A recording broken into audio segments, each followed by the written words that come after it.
नमस्कार बच्चों, स्वागत है आप सबका डीजीएस क्लासेस में। और जैसा मैंने आपसे कहा था, क्लास 11th की केमिस्ट्री के लेक्चर्स अब आपको हमारे इस चैनल पे मिलेंगे फ्रॉम द वेरी बिगिनिंग, और हम एनसीईआरटी और एग्जाम्पलर को फॉलो करेंगे। लेकिन बिफोर वी स्टार्ट, 11th के जो बच्चे अब 10th को छोड़ के 11th की तरफ आ जाते हैं, एक बहुत बड़ा क्वांटम जंप है, एक बहुत बड़ा, एक हम कहते हैं ट्रांसफॉर्मेशन है। तो जब आप 10th से 11 की तरफ आते हैं और बहुत सारे सपने अपने दिमाग में लेकर आते हैं, ख्यालों में होते हैं, दुनिया हिला दूंगा, आईआईटी जेई फोड़ दूंगा, मेडिकल साइंस में डॉक्टर तो अगला सबसे सफल मैं ही हूं।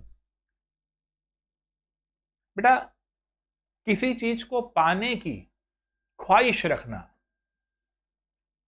और उसको पाने की काबिलियत रखना, इन दोनों में बहुत बड़ा फर्क है। ख्वाहिश सबकी होती है। जितने बच्चे आज क्लास 11th में आ गए हैं, ख्वाहिश उनकी बहुत बड़े बड़े सपने और ख्वाहिश बहुत अच्छी, ज्यादा बड़ी, आईआईटी पहुंचना, मेडिकल डॉक्टर बनना, ये बड़ी बड़ी ख्वाहिश होंगी। रिसर्च साइंटिस्ट बनना बड़ी ख्वाहिश है। लेकिन जिस तरह एक हलवाई की दुकान पे जाके समोसा खरीदने के लिए कीमत देनी पड़ती है, अगर वो समोसा 10 रुपए का, 20 रुपए का है, जब तक वो कीमत नहीं दोगे समोसा नहीं मिलेगा। वैसे ही इन सपनों को हासिल करने की एक बहुत बड़ी कीमत है, और वो पैसा नहीं है। You have to burn yourself. जान लगानी पड़ेगी, तब जाके कुछ हासिल कर सकते हो, नहीं तो कुछ नहीं, मजा ही नहीं आएगा। देखो बच्चों, हम ये लेके चलते हैं कि चलो भैया, हमें अब साइंस हमने ले ली है, फिजिक्स केमिस्ट्री मैथ्स पढ़ना है, या फिजिक्स केमिस्ट्री बायोलॉजी पढ़ना है और हमारा आनंद आ जाएगा, लाइफ बहुत अच्छी हो जाएगी। गलत। साइंस ले ली है, आगे की लाइफ टफ है, ये मान के चलिए। जनरली जब बच्चे 11th में आते हैं तो मैं एक लाइन उनसे कहता हूं, भाई साइंस इंसान क्यों लेता है? उसे अपने आप से नफरत होती है तो वो साइंस ले लेता है। ये एक मजाक की बात है, लेकिन ये सही है। अब तकलीफें झेलनी पड़ेंगी, तैयार हो? तैयारी करते हुए अभी तक 10th तक जो आप पढ़ते थे और अब जो आप पढ़ेंगे, उसमें बहुत बड़ा फर्क है। Like I said it earlier. एक मैं बात और कहूंगा, देखो, बड़े ध्यान से आपने देखा होगा, बिकॉज ऑफ दिस पेंडेमिक आपके एग्जाम नहीं हुए क्लास 10th के। जब क्लास 10th के एग्जाम नहीं हुए तो ये क्या दर्शाता है? पेपर ठीक है, ये बताने के लिए, ये कंपेयर करने के लिए जरूरी है कि आपको कितना आता है, लेकिन अल्टीमेट यही चीज है कि वाकई में आप कितना सीख पाए हैं, कितना आपको आता है। पेपर से ज्यादा जरूरी इस समय क्या था? पेपर नहीं हुआ ठीक है, बट जिसने 10th में लगन से पढ़ाई करी थी उसको वो नॉलेज है, और वो नॉलेज उसके आगे काम आएगी। पढ़ाई कभी बेकार नहीं जाती, ये ध्यान रखना। तो बच्चों, अब 11th के अंदर आप शुरू कर रहे हैं, परेशानी होगी, मुश्किलें आएंगी, रूल्स कुछ ध्यान रखने हैं। चाहे आपके पास पीसीएम है, चाहे पीसीबी है, या कॉम्बिनेशन ऑफ पीसीएम भी हम कहेंगे, ये है। रूल्स ये हैं कि आपको एक्सेप्ट करना होगा कि परेशानी होगी, तकलीफ होगी, चीजों को समझने में मुश्किल होगी। ठीक है? फैसला आपको लेना है कि आपको ट्रिकबाजी सीखनी है। अब देखो, एक फर्क होता है, एक आदमी ट्रिकबाजी सीख लेता है। मैं आपको एक बड़ी सीधी सी बात कहता हूं। हम देखते हैं कि एक बहुत बड़ा थिंकिंग प्रोसेस एक साइंटिस्ट ने, एक रिसर्चर ने, एक इंजीनियर ने सोचा, उसने वो बनाया, और एक टेक्नीशियन भी है, वो भी उस काम को कर रहा है, बट वो ट्रिक जानता है, उसके पीछे वो ऐसा क्यों कर रहा है, उसको वो पूरी तरीके से क्लियर नहीं होता। और हो सकता है कि काम करने में, प्रैक्टिकली उस ट्रिक को, उस टेक्निक को करने में वो टेक्नीशियन बहुत जबरदस्त है, लेकिन उस रिजल्ट को समझने में, उसको एनालिसिस करने में और उसको इंटरप्रेट करने के लिए एक बहुत अच्छा दिमाग चाहिए। अगर आप खाली ट्रिक सीखते हैं तो कोई बात नहीं, हमारा देश वैसे भी मेक इन इंडिया के लिए बहुत मशहूर है। लेकिन अगर इनोवेट इंडिया लेकर चलना है तो अब इस कॉन्सेप्ट को ध्यान से करना होगा। सिर्फ ट्रिक सीखनी है, केमिस्ट्री में फुल मार्क्स कैसे लाएं, ये ट्रिक सीख लो। जैसे 10th में फुल मार्क्स कैसे लाए, जो बच्चे सीखते रहे, ट्रिक्स एंड टेक्निक्स सीखते रहे, पेपर ही नहीं हुए। अब उनके पास ट्रिक्स तो हैं, वो तुक्केबाजी जरूर है, लेकिन क्या कोई फायदा है उसका, ये समझ लेना भाई। और जिस बच्चे ने लगन से साइंस मैथ्स को मेहनत करके पढ़ा, उसे उस चीज का फायदा मिलेगा। तो केमिस्ट्री में आप कॉन्सेप्ट के साथ चलेंगे। केमिस्ट्री में बच्चों क्या क्या चीजें हैं, ये मैं आपको बताना शुरू कर रहा हूं। रूल्स का ध्यान रखना, हमेशा से मैं कहता हूं, एक क्लास वर्क कॉपी होगी। जो बच्चे मेरे ये लेक्चर अटेंड करेंगे, सीरियस नोट पे करेंगे। बहुत ज़्यादा कोई ऐसे नहीं कि लेट के देख लिया मोबाइल पे, अरे हाँ बता रहा है सुन लो, ऐसे नहीं। सिंसियरली करेंगे तो इसका फायदा है। आप स्टडी डेस्क पे बैठ के अपनी एक पोजीशन बनाएंगे बैठने की। अगर आप मोबाइल से देख रहे हैं, लैपटॉप पे देख रहे हैं, कहीं भी देख रहे हैं, क्लास वर्क कॉपी लेके बैठेंगे, लेक्चर को बड़े ध्यान से समझेंगे तो फायदा होगा। क्लास वर्क कॉपी पे नोट्स भी बनाएंगे। सेकंड, होमवर्क कॉपी आपकी रहेगी। जो आप पढ़ेंगे उसके साथ में आपको एनसीईआरटी के या एग्जाम्पलर के जो सवाल दूंगा वो खुद अटेम्प्ट करेंगे, होमवर्क करेंगे जरूर, नहीं तो कोई फायदा नहीं होगा। होमवर्क करेंगे होमवर्क कॉपी के अंदर। ये दो बातें बहुत जरूरी। तीसरी बात, क्योंकि यार देखो, मुझे इसके बहुत कमर्शलाइजेशन से मतलब नहीं है कि बहुत लोग आके लाइव चैट के अंदर बहुत बातें करेंगे, ऐसा कोई फायदा नहीं है। एंटरटेनमेंट के लिए ऑलरेडी बहुत सारी चीजें हैं यूट्यूब पे, वहां जाइए, लाइव चैट पे, वहां भी अपना टाइम खराब कीजिए। आगे वाला वक्त आपको, अगर आप टाइम खराब करेंगे तो आपका टाइम भी खराब हो जाएगा, ये बात ध्यान रखिए, है ना। तो आपको यहां पर आना है, तो minimal use of chat box.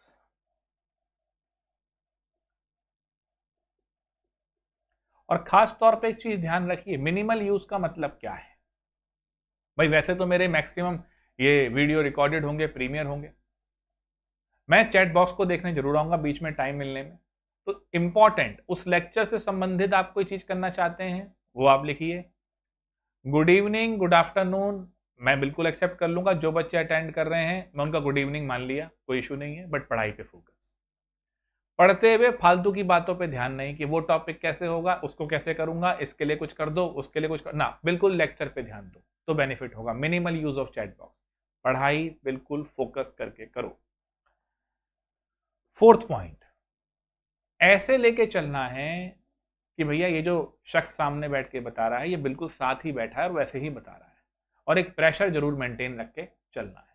अगर प्रेशर मेंटेन नहीं किया तो वैसे ही हालत खराब हो जाएगी। एंटरटेनमेंट नहीं है बच्चों, ये पढ़ाई है, ये एक साधना है, एक इबादत है। इसको तुम मजेबाजी में लोगे तो जिंदगी मजाक बन के रह जाएगी। प्लीज, तो माई रिक्वेस्ट इज दिस। और माइंड में बहुत ही क्लियर प्योर थॉट रखो, तब सीख पाओगे। श्रद्धावान लभते ज्ञानम।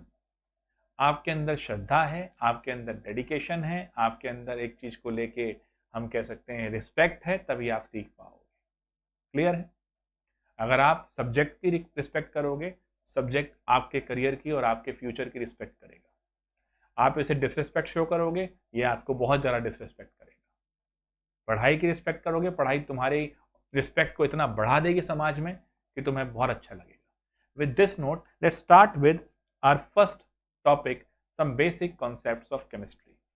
बच्चों, जब हम केमिस्ट्री की बात करते हैं तो यानी रिस्पेक्ट, फोर्थ पॉइंट ध्यान रखना। अच्छा बच्चे, जब हम केमिस्ट्री की बात करते हैं तो केमिस्ट्री एक्चुअली है क्या, हम इसको कहते हैं central science. What do you mean by central science?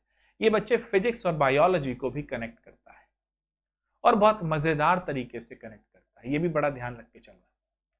इसका जो ये कनेक्ट, यानी आप फिजिक्स के प्रिंसिपल्स को, फिजिक्स के कॉन्सेप्ट्स को, बायोलॉजी के कॉन्सेप्ट्स को केमिस्ट्री के थ्रू समझ सकते हैं, क्योंकि अल्टीमेटली एलिमेंट, एटम, यही फंडामेंटल यूनिट है भाई। पूरे यूनिवर्स में दो चीजें हैं,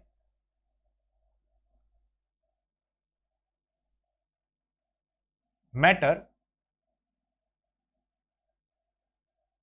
एंड एनर्जी। मैटर क्या है? जो स्पेस ऑक्यूपाई करता है और कुछ उसका, उसके अंदर वॉल्यूम वगैरह रहता है भाई। हम एक चीज कह सकते हैं जिसके अंदर कुछ है, जैसे मैं भी मैटर हो गया, ये बुक मैटर हो गई, ये हमारा जो टेबल वगैरह है ये मैटर हो गया, हर चीज जो है वो मैटर हो गई। फॉर योर सरप्राइज अगर मैं कहूं एयर, वो भी तो स्पेस ऑक्यूपाई कर रही है, वो भी मैटर है। और एनर्जी क्या है? एबिलिटी टू डू वर्क, जो हमने पढ़ा है ना। तो मैटर और एनर्जी के ही इंटरप्ले को समझते रहेंगे। और इस पूरे अगर हम समझ के देखें यूनिवर्स के अंदर, तो मैटर की प्रॉपर्टी को कौन डिफाइन कर रहा है? Atom and molecules. अब सर ये चीज क्या है भाई? अगर हम ध्यान से सोचें तो एटम एंड मॉलिक्यूल, एलिमेंट और कंपाउंड नाम की एक चीज आपने कक्षा 9 में, क्लास 9th में सुनी थी, और उस पर अभी हम बात करने वाले हैं, क्योंकि मैटर क्या है उसके बारे में बात करने वाले हैं। तो केमिस्ट्री जो है वो अल्टीमेटली मैटर और एनर्जी, इनके विषय में बात करती है। तो chemistry is the science of a study of matter and energy, है ना। इन दोनों की बात हम इस पूरे में करते चलेंगे। केमिस्ट्री के अंदर केमिस्ट्री को कई सारी फील्ड में डिवाइड किया गया। आजकल तो क्लासिफिकेशन का एक जमाना है, जैसे योगा को 36 चीजों में डिवाइड कर दिया। अरे भाई ये कैसे? बॉटल योगा, स्टिक योगा, ये योगा, वो योगा, तो ऐसे कई जगह डिवाइड कर दिया। मेन जो फील्ड्स हैं योगा की वो कुछ लिमिटेड है।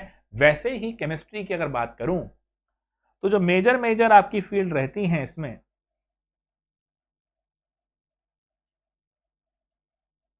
Physical chemistry, organic chemistry, inorganic chemistry, analytical chemistry and then biochemistry. ये मेन 5 हम कहते हैं। इन्हीं को हम ध्यान से समझेंगे। बाकी तो बहुत हैं, ग्रीन केमिस्ट्री फलाना, केमिस्ट्री डिमकाना, chemistry, but will talk about these 5। सबसे पहले अगर बात करें, जब शुरुआत हुई केमिस्ट्री की तो 2 चीज थी, ऑर्गेनिक और इनऑर्गेनिक। अरे जो लिविंग सिस्टम से आई वो ऑर्गेनिक, और जो नॉन लिविंग से आई वो इनऑर्गेनिक, ये माना गया सबसे पहले। जो लिविंग से आई वो ऑर्गेनिक, जो नॉन लिविंग से आई वो इनऑर्गेनिक, ये सिद्धांत के साथ आगे बढ़े। आज हम बात कहते हैं ऑर्गेनिक जो है ये कार्बन रिलेटेड केमिस्ट्री है। बट आप ध्यान रखिए, सिर्फ कार्बन नहीं, this is study of hydrocarbon and their derivative. याद है क्लास 10th में चैप्टर था कार्बन एंड इट्स कंपाउंड, और वहां हाइड्रोकार्बन, एल्केन, एल्कीन, एल्काइंस पढ़े थे, उनके विषय में। तो बेसिकली प्रिडोमिनेटली देखें तो कार्बन किस तरीके से जुड़ रहा है, कैसे बिहेव कर रहा है, हाइड्रोकार्बन कैसे बना रहा है, कैसे लाइफ में उसका इंपैक्ट है, इन सब के बारे में आप यहां पढ़ेंगे। सो इन शॉर्ट, वैसे अगर डिफाइन करोगे फ्यूचर में भी, ये मेरे साथ जब आओगे 11th के एंड में आएगा, वहां हम पढ़ेंगे general organic chemistry and hydrocarbon. So then will talk about कि भाई organic chemistry is a study of hydrocarbon and their derivatives. So ये कार्बन रिलेटेड मान के चलो। इनऑर्गेनिक एक्सेप्ट कार्बन, बाकी सारे एलिमेंट की स्टडी। तो जो वेल डिफाइंड ऑर्गेनिक कंपाउंड नहीं है उनके अलावा बाकी सारे एलिमेंट की स्टडी आ गई जी, आनंद आ गया। अब देखो बड़े मजे की बात, जब रिएक्शन होगी, ये ऑर्गेनिक इनऑर्गेनिक रिएक्शन जब हो रही हैं, एलिमेंट्स आपस में जुड़ रहे हैं, कुछ नया बना रहे हैं, एलिमेंट क्या है इस पे भी आते हैं, कुछ नया बना रहे हैं, तो कुछ मीजरेबल चेंजेस आएंगे। अरे भाई इस दुनिया में हम कुछ लेके नहीं आ सकते, इतनी हमारी औकात नहीं है, हम कुछ लेके जा नहीं सकते, इतनी हमारी औकात नहीं है, हम कुछ एनर्जी बना नहीं सकते, हम कुछ एनर्जी खत्म नहीं कर सकते, मैटर के साथ भी ऐसा है, लेकिन हम इंटरचेंज कर सकते हैं, एटम्स को नए तरीके से जोड़ सकते हैं, कुछ नया बना सकते हैं। ये जो रिकॉम्बिनेशंस हो रही हैं, ये जो एक अलग तरीके से रिएक्शन चल रही है, कुछ मीजरेबल चेंजेस आएंगे उसके अंदर। मीजरेबल चेंजेस को स्टडी करना ये फिजिकल केमिस्ट्री है। बेसिकली क्या है बच्चों, ऑर्गेनिक इनऑर्गेनिक है, ये हमने स्टडी करा। अब इसके अंदर कुछ ऐसी मीजरेबल प्रॉपर्टीज हैं जिनको हम मीजर कर सकते हैं। मीजर क्या होता है? माप सकते हैं। अरे भैया सीधी बात है, दूध लेने जा रहे हो, दूध वाले को पैसे कैसे दोगे? मीजरेबल प्रॉपर्टी को लेनी पड़ेगी। अरे सर यूनिट की बात कर रहे हो, वेरी गुड, आ जाएंगे यूनिट वगैरह पे भी। So the thing is, measurable कुछ क्वांटिटीज हैं, उनको अगर आप स्टडी कर रहे हो तो फिजिकल केमिस्ट्री में है। ठीक है, तो मीजरेबल क्वांटिटीज की स्टडी आप करेंगे। जैसे थर्मोडायनेमिक्स आएगा इसमें, heat changes during a chemical reaction, electron changes during a chemical reaction, electrochemistry. और भैया रिएक्शन की रेट क्या है, काइनेटिक्स, ये सब फिजिकल केमिस्ट्री है। डन। थर्मो और इक्विलिब्रियम तो आप यहीं पढ़ेंगे कक्षा 11 में, है ना, और बहुत इंपॉर्टेंट टॉपिक है। तो ऑर्गेनिक योग। एनालिटिकल क्या है? एनालिटिकल दो चीज में जाइए, क्वालिटेटिव, क्वांटिटेटिव।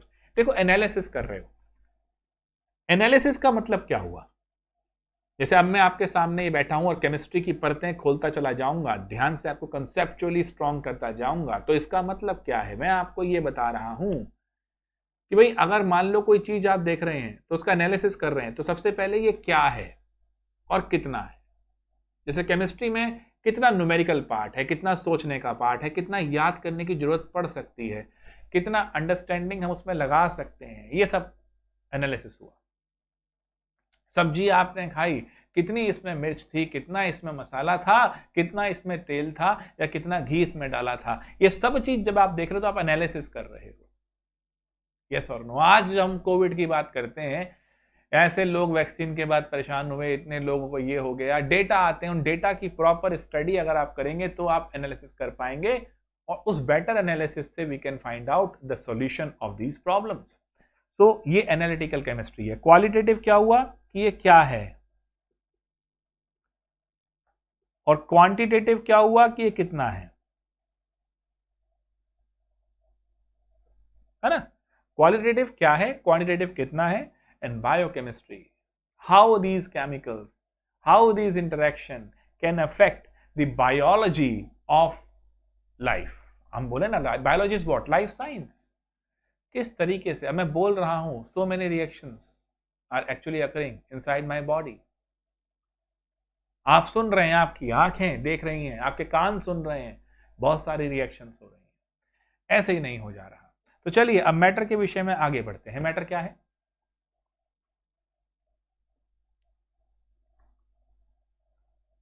मैटर प्योर है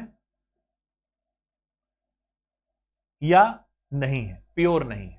अगर प्योर है तो उसको एलिमेंट और कंपाउंड ले लेंगे। सर प्योर का मतलब क्या हुआ? प्योर देसी घी? अरे नहीं, बता रहे हैं, रुकिए। केमिस्ट्री में प्योर का मतलब होता है एक ही चीज के जुड़ने से बना हुआ जो आइटम है आपका। और यहां पर प्योर नहीं है तो मिक्सचर हो गया। मिक्सचर यानी बहुत सारी चीजें आपस में मिल गई, एक अलग ही अनुपात में, एक अलग ही रेशो में, तो मिक्सचर हुआ। एलिमेंट और कंपाउंड को हम प्योर सब्सटेंस कह सकते हैं बिकॉज इनकी रिपीटेड यूनिट सेम होती है। अब ये क्या होते हैं, आइए सबसे पहले एलिमेंट को समझते हैं। एलिमेंट को जब आपने डिफाइन करा है तो ये कहा है purest part of a substance. Sir वो तो प्योर आपने लिख ही दिया था, और अगर प्योरेस्ट पार्ट ये है तो कंपाउंड क्या है रे? अरे बताते हैं बाबू। देखो, purest part of a substance का मतलब है एक एलिमेंट है ए, और वो बना होता है एक ही टाइप के एटम से, सिंगल टाइप ऑफ एटम से बना है भैया। बात पल्ले पड़ गई। चावल की प्लेट ले लो, चावल चावल जुड़ के तो सब बनाए चले जा रहे हैं वो, है ना। तो अब ये ए था एक एलिमेंट, तो उसमें एटम कौन थे? तो पूरी चावल की प्लेट को एलिमेंट मान लो, उसके अंदर सारे चावलों को एटम मान लो, एक ही टाइप के एटम से मिलके बना। दाल आ गई, एक ही टाइप की दाल है, एक ही टाइप की दाल से मिलके बनी है भैया ये, तो ये एलिमेंट है। And all these are atoms. तो element is the purest part of a substance made up of single type of atoms। ये ध्यान रखियो भाई। अब दो एलिमेंट डिफरेंट क्यों होते हैं, डिफरेंट प्रॉपर्टीज क्यों शो करते हैं? बड़ा सिंपल भाई, दो एलिमेंट डिफरेंट इसलिए होते हैं क्योंकि उनके एटम डिफरेंट होते हैं। कैसे भला? इसका एटम ये था, इसका एटम ये था। क्लियर है? तो element is the purest part of a substance made up of only one type of atoms. अब आपने ये चावल की प्लेट थी, ये दाल की थी, मिला लिया आपने, बट एक खास रेशो में मिलाते हो, फिक्स रेशो में मिलाते हो। अब देखो, यहां पर जो चीज आ रही है जो मैं बताना चाह रहा हूं, ये आ गया compound.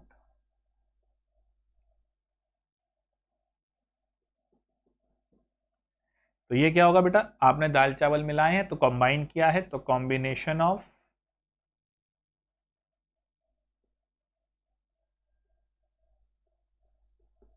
Elements in a fixed ratio. भाई फिक्स्ड रेशो बहुत जरूरी है। जैसे पानी ले लो आप, अभी इसके बारे में हम और भी विस्तार से चर्चा करेंगे। पानी ले लो तो उसमें ऑक्सीजन लगभग 88 पॉइंट समथिंग रहेगा और वो 11 पॉइंट समथिंग रहेगा हाइड्रोजन का। रेशो लगा रहे हैं जो मास, तो ये एक कुछ रेशो मेंटेन रहता है। अब हुआ क्या, ए और बी मिल गए हैं, इंटरनली क्या हुआ है, A B A B A B A B. Try to visualize, concept visualization से बनेगा बच्चों। ये हो गया कंपाउंड। अब this is this is this is this is this is your molecule. देखो भैया, अगर सिर्फ याद करने बैठे हो कि गौरव जी आएंगे, गौरव सर फटाफट कुछ डेफिनेशन लिखवाएंगे, हम उसको याद करेंगे और हमारी जिंदगी धन्य हो जाएगी, तो नमस्ते कर लो। कॉन्सेप्ट को समझना है, विजुअलाइज करना है चीज़ों को। जैसे मैं आपको ये एग्जाम्पल जो दूंगा विजुअलाइज करने के हिसाब से ही दूंगा। तो you have to visualize, you have to think properly. कमज़ोर मत समझना अपने आप को। अगर अब कमज़ोर समझ भी लिया अपने आप को तो खुद ही हार गए ना भाई। शुरुआत कर चुके हो। देखो, at this point of time आप में से कोई बच्चा ये नहीं सोचेगा फिलहाल, जब अभी तैयार कर रहे हो, क्योंकि बिगिनिंग्स जो होती हैं किसी भी चीज़ की वो सबसे टफ होती है। साइंस की जो एक बिगिनिंग हो रही है आपकी, अब साइंस में अब आप एक शिशु हैं, मतलब न्यू बॉर्न बेबी हैं, तो सबसे डिफिकल्ट है आपके लिए। गलत फहमियां मत पालना। बहुत सारी किताबें ले लूंगा, बहुत सारी तूफान मचा दूंगा, मचाते रहो। रैंक बहुत अच्छा ले आऊंगा, लाते रहो। मेरा आपको ये सजेशन है कि सबसे पहले पहले 2 महीने जब आप मेरे साथ ये केमिस्ट्री पढ़ेंगे, फिर आप फिजिक्स भी देख रहे हैं, कहीं मैथ्स भी देख रहे होंगे, या फिजिक्स और बायोलॉजी देख रहे होंगे अगर आप मेडिकल के स्टूडेंट हैं, सबसे पहले सब्जेक्ट को एंजॉय करना शुरू करो। देखो बच्चों, करियर बनाना है अगर साइंस में, इंजीनियरिंग में, मेडिकल में, तो इसके साथ जिंदगी बितानी होगी। और जिसके साथ जिंदगी बितानी है उससे अगर मोहब्बत नहीं होगी, उसके साथ अगर एंजॉय नहीं करोगे, मज़ा नहीं आएगा, तो क्या वक्त बिता पाओगे? तो फिर ज़िंदगी तुम्हारी क्या हो जाएगी? ऑब्वियस सी बात है, बर्बाद हो जाएगी। तो मेरा आपको सजेशन ये है कि पहले 2 महीने वक्त दो अपने आप को, सब्जेक्ट को एंजॉय करना शुरू करो, उनकी फील लानी शुरू करो, उनमें अपने आप को खोना शुरू करो, और फिर धीरे धीरे बाकी बातें सोचो कि और कोई किताब, और पता है फिर सोचना नहीं पड़ेगा। एक बार जब मोहब्बत हो जाएगी सब्जेक्ट से तो सारा वक्त इसके लिए हो जाएगा। फिर सोचना नहीं पड़ता इंसान को कि मैं टाइम टेबल देख के बैठूं। कई लोग पूछते हैं ना कि कितने घंटे सोना है, कितने घंटे पढ़ना है। अरे इश्क होगा तो काहे का सोना, काहे की नींद, सारा वक्त इसके लिए होगा ना, फिर तभी तो सपना पूरा होगा।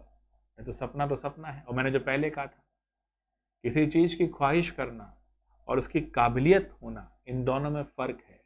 और वो फ़र्क होता है वो प्रोसेस, वो कीमत जो चुकानी पड़ती है, और कीमत तुम्हारे एफर्ट है। ये बात ध्यान रखना। तो यहाँ पर हमने बात करी एलिमेंट और कंपाउंड की। अरे अब जरा एक और विजुअलाइजेशन करते हैं। यहीं से एक चीज़ बनाते हैं आपके सामने। अरे सर ये क्या ड्राइंग बना रहे हैं? अरे होल्ड भाई, होल्ड करो।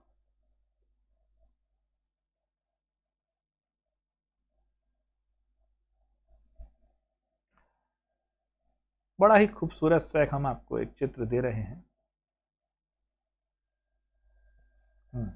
देखो बेटा, ये जो हमने बनाया आपके सामने, पहली बात तो ये हर टर्मिनल पोजीशन, एक टर्मिनल मतलब पॉइंट जहां से मैं मोड़ रहा हूं, ये कार्बन होता है। एक तरह का बॉन्ड लाइन नोटेशन है। कुछ बच्चों ने क्लास 10th में नॉमनक्लेचर करते हुए ये देख लिया होगा, और कुछ बच्चों के लिए तो नॉमनक्लेचर ही समस्या थी।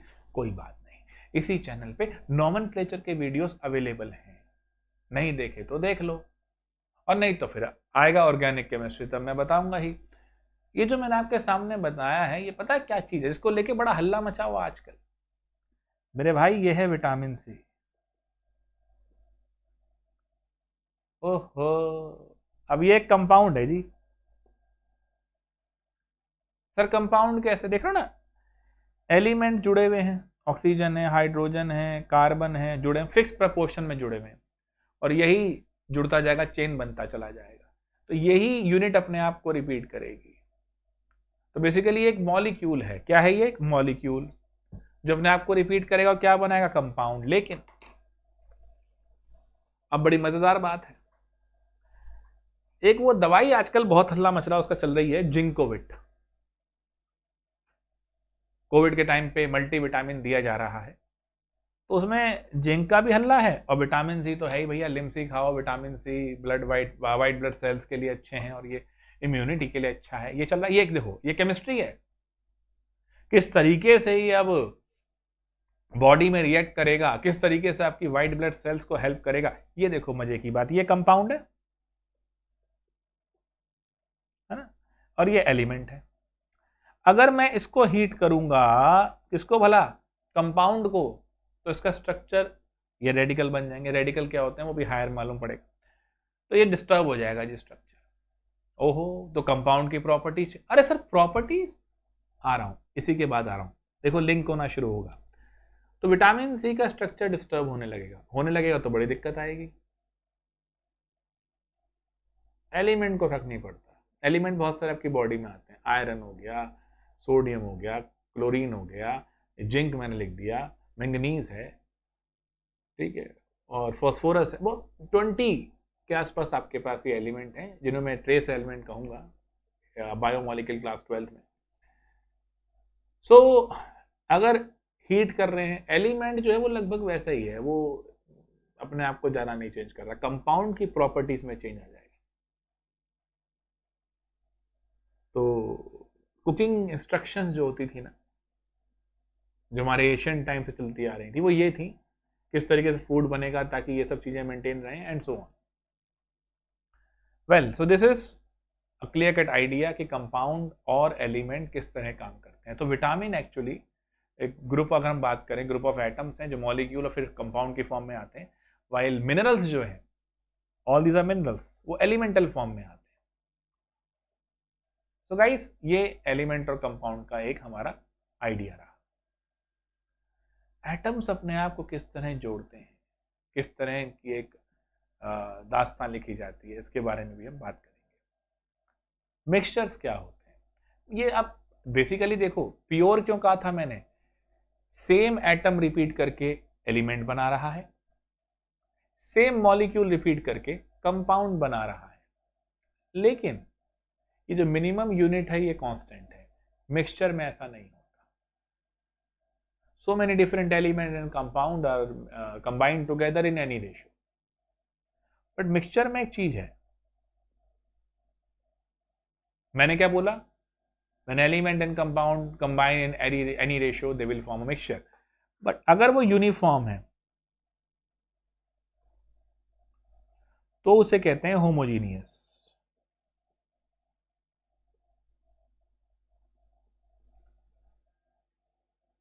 होमोजीनियस, जैसे कि चाय बनाई बढ़िया और बढ़िया से छान ली, तो पूरे कप में जो कॉम्पोजिशन है वो यूनिफॉर्म है।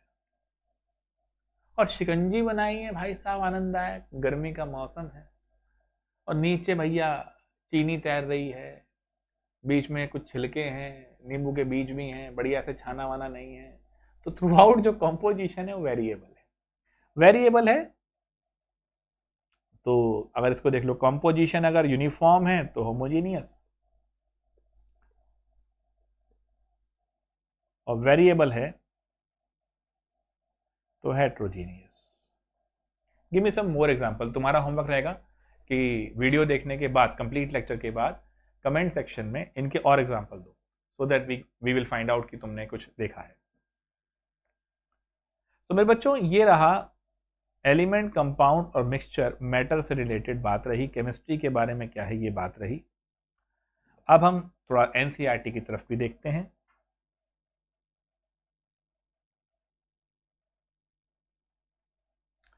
So chemistry is the science of molecules and their transformations.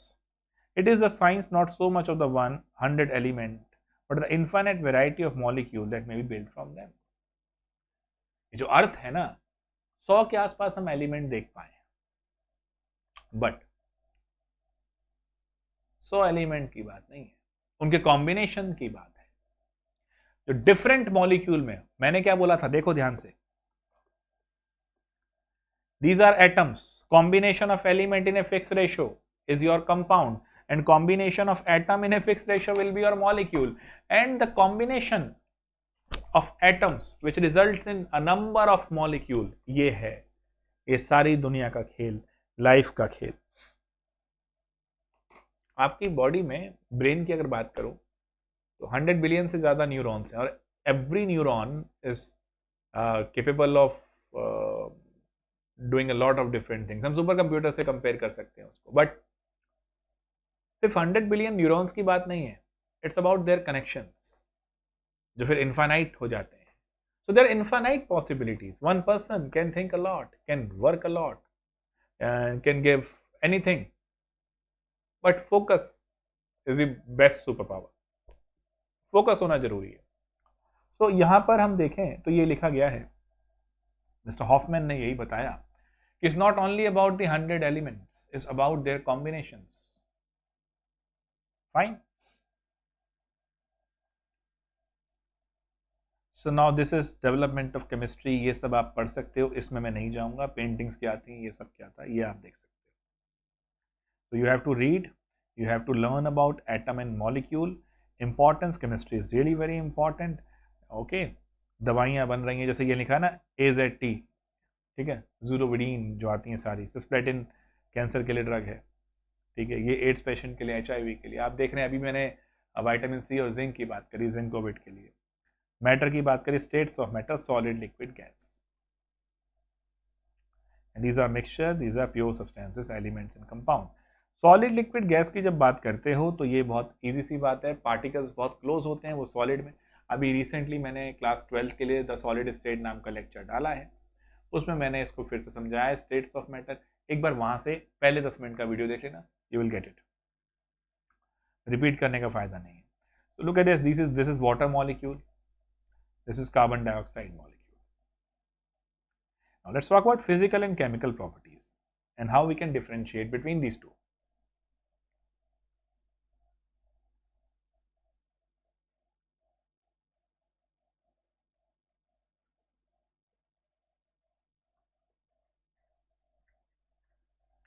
देखो बच्चों, अगर कोई केमिकल रिएक्शन हो जाए, जैसे मान लो C+O2CO2, तो अब कार्बन और ऑक्सीजन की प्रॉपर्टीज चेंज हो गई। अब CO2 बन चुके हैं, वो एक रिएक्शन हो गई है, प्रॉपर्टी चेंज हो गई, एक केमिकल प्रॉपर्टी चेंज हुई है बेसिकली। फिजिकल क्या है, एक गिलास लिया, कांच, बड़ा पीस था, तोड़ दिया, तोड़ने से अब तोड़ दिया, टूट गया वो, लेकिन जो छोटा छोटा पीस भी हुआ उसका, उसमें कुछ खास फर्क थोड़ी है, कॉम्पोजिशन वही है ग्लास की, स्ट्रक्चर वैसा ही है, खाली फिजिकल डायमेंशन छोटी हो गई। यानी रूपरेखा बदल जाए, फिजिकल डायमेंशन में कोई चेंज आ जाए, वो फिजिकल प्रॉपर्टी में बदलाव हो गया। इंटरनली कोई रिएक्शन हुई है और रिएक्शन की वजह से अब चेंज हो गया, तो वो केमिकल प्रॉपर्टी हुई। भाई बॉइलिंग पॉइंट देखो, एक बाल्टी पानी ले लो, 100 डिग्री रहेगा उसका, एक गिलास पानी ले लो, 100 डिग्री रहेगा उसका। तो एक तरह से फिजिकल प्रॉपर्टी है, चेंज नहीं हो रही है। फिजिकल डायमेंशंस में आ गए तो वो चीज़ सेम रही है, फिजिकली स्ट्रक्चर पे है। इस तरह सोचना है इस पर, और इसको एक बार रीड करना है, इस पूरे सेगमेंट को यहाँ पर रीड करना है। आज आपको रीड करना है, रीड करने की हैबिट बनानी है। आज आपका ये मैंने पहला सेशन रखा जस्ट टू इंट्रोड्यूस कि हम क्या क्या करने वाले हैं और केमिकल अर्थमेटिक और मेजरेबल प्रॉपर्टीज़ के बारे में बात करूंगा मैं नेक्स्ट क्लास में, तो तुम्हें रेडी होना पड़ेगा सबको इस पूरी मेहनत के साथ। फर्स्ट ऑफ ऑल, कि आप थ्रू आउट द लेंथ बैठ पाए हो, क्योंकि मेरा लेक्चर 1 आवर 1.5 आवर का रहेगा, तो सिटिंग टाइम आपका अच्छा होना चाहिए, तभी आप इसको प्रॉपरली देख पाएंगे। एनसीईआरटी और एग्जाम्पलर मैं आपको कराऊंगा। ये दो चीज़ आपके पास होनी चाहिए। अगर आप ये वीडियो देख पा रहे हो, इसका मतलब इंटरनेट है आपके पास, तो एनसीईआरटी की साइट पे जाके आप ये दोनों डाउनलोड कर सकते हो, ठीक है, उसमें कोई इशू नहीं है। सेकंड थिंग, कुछ असाइनमेंट मैं दूंगा जो आपको करने होंगे होमवर्क कॉपी के अंदर, और वो तब होंगे अराउंड वीक में या 10 डेज के बाद, जब एक टॉपिक कवर होगा तो वो असाइनमेंट मिलेंगे and you have to cover it up. वो करना है, मेहनत करनी है बच्चों, आसान नहीं है रास्ता। अभी मत सपने देखने लग जाना कि मैं डॉक्टर बनूंगा या मैं इंजीनियर बनूंगा, at this point of time मत देखना इन चीज़ों को। अभी सिर्फ ये सोचना कि मैं अपने आप को फिजिक्स केमिस्ट्री मैथ्स या फिजिक्स केमिस्ट्री बायोलॉजी या साइंस के अंदर कैसे फिट कर पा रहा हूँ। फर्स्ट 2 मंथ आपकी ये है। चेंज बहुत बड़ा है, 10th तक की जो पढ़ाई थी उससे काफ़ी बड़ा बदलाव है। अगली क्लास से जब मैं जनरल मैथमेटिक्स पे शुरू करूँगा, मेजरेबल प्रॉपर्टीज़ के बारे में बात करूँगा, तो you can very well understand कि भाई क्या चीज़ आ रही है, ठीक है। आई होप मेरा ये छोटा सा प्रयास आप सबके लिए बेनिफिशियल होगा। फाइन, तो चलिए मिलते हैं आपसे अगली क्लास में। और नोट्स कहाँ से मिलेंगे, ये सब कैसे मिलेंगे, ये मैं अभी ऑनलाइन क्लास के लिए आपका एक चीज़ बना रहा हूँ। आई होप अगली क्लास तक आपको ये इन्फॉर्म कर दूंगा कैसे आपको देखना है। सो आई बिलीव आप लोग मेहनत करेंगे और वाकई में इन लेक्चर्स का प्रॉपर फ़ायदा लेंगे। So with this note, try to understand and read NCERT till this point. Then we'll start with SI system and what are measurable properties. Unit क्या होती है, न्यूमेरल वैल्यू कैसे निकालेंगे किसी चीज़ की, कैसे स्टैंडर्डाइजेशन होगा, ये सब हम देखेंगे, ठीक है। चलो मिलते हैं बच्चों नेक्स्ट क्लास में, तब तक के लिए नमस्कार।